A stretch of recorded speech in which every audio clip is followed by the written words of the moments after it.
हाँ, good morning बच्चों। आज हम लोग क्लास 11 का जो अध्याय 3 है वो भी पॉलिटी का, जो बच्चे पॉलिटी का क्लास नहीं कर पाते हैं और उनका हिस्ट्री है नहीं एक्चुअली, तो उनके लिए ये अध्याय 3 का ये चुनाव और प्रतिनिधित्व, इस चैप्टर का हम लोग वन लाइनर और ऑब्जेक्टिव क्वेश्चन देखेंगे। चूँकि आप लोगों के पेपर में सिर्फ और सिर्फ ऑब्जेक्टिव क्वेश्चन ही पूछा जाएगा, तो हम लोग इसी को आज डिस्कस करेंगे, ठीक है ना।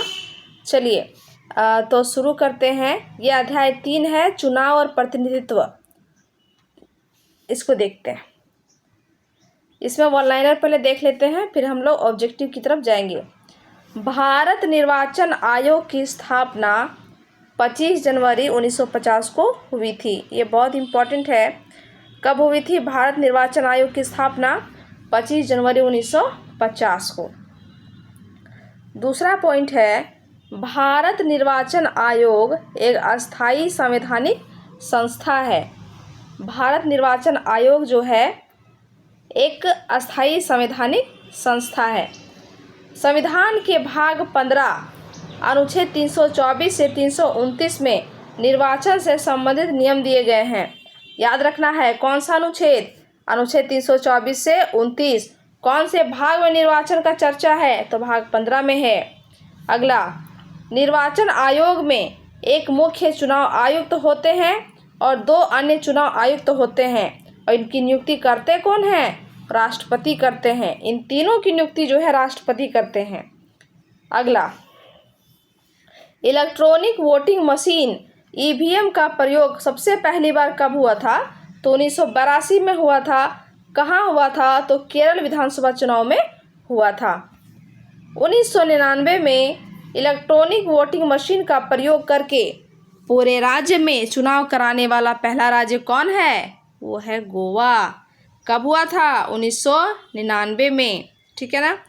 2009 से आम चुनाव एवं सभी विधानसभाओं के चुनाव में इलेक्ट्रॉनिक वोटिंग मशीन का प्रयोग किया जा रहा है। पूरे इंडिया में 2009 से किया जा रहा है, ठीक है ना। 61वां संविधान संशोधन 1989 के द्वारा मताधिकार की आयु 21 साल से घटाकर 18 साल कर दी गई है। कौन सा संविधान संशोधन? 61वां।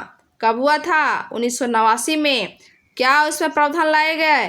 तो 21 वर्ष से घटा करके 18 वर्ष जो वोट डालने की आयु जो है ना, अभी हम लोग 18 साल में वोट डालते हैं ना, तो 21 साल के से घटा कर 18 से किया गया था। ये पहले नहीं था, पहले 21 साल में वोट देते थे। अगला, 1993 से मतदाताओं के लिए तस्वीर सहित पहचान पत्र का होना अनिवार्य कर दिया गया। कब से? 1993 से। देखिएगा, आप लोग जब वोटर ID बनाएंगे ना, उसमें आपका फ़ोटो होगा, ठीक। यह आया है 1993 से। 2019 में 17वीं लोकसभा का चुनाव संपन्न हुआ था। वहीं 18वीं लोकसभा का निर्वाचन 2024 में निश्चित, मतलब ये हो गया है ना। उसमें किताब नहीं छपा होगा, इसीलिए ऐसा लिखा हुआ। 2024 में भी हो गया, ठीक है। और ये कौन सी लोकसभा चुनाव है? तो 18वीं। लोकसभा की कुल सदस्य संख्या कितनी है? 545 है। राज्यसभा की कुल सदस्य संख्या कितनी है? 245 है। राज्यसभा भारतीय संसद की उच्च सदन है, जबकि लोकसभा निम्न सदन है। याद रखना है, उच्च सदन कौन सा? राज्यसभा, ये हम लोग क्लास में भी देखे हैं, और लोकसभा निम्न सदन। भारतीय संसद की प्रथम सदन लोकसभा है और दूसरा सदन राज्यसभा है, ठीक है। 126वें संविधान संशोधन 2019 के द्वारा एंग्लो इंडियन समुदाय को संसद में दिया जाने वाला आरक्षण समाप्त कर दिया गया है। ये हमने क्लास में भी चर्चा किया था कि एंग्लो इंडियन संसद में 2 बैठते थे, है ना, जिनको मनोनीत किया जाता था। वो 126वां संविधान संशोधन 2019 के तहत वो ख़त्म कर दिया गया है, ठीक है। तो इसमें वन लाइनर था, इसको देख लीजिए। उसके बाद हम अभी ऑब्जेक्टिव बनाते हैं कुछ देर में, है ना। ये 4-5 मिनट का वीडियो है, इसको आप कंप्लीट कर लीजिएगा, ठीक है। Okay, thank you.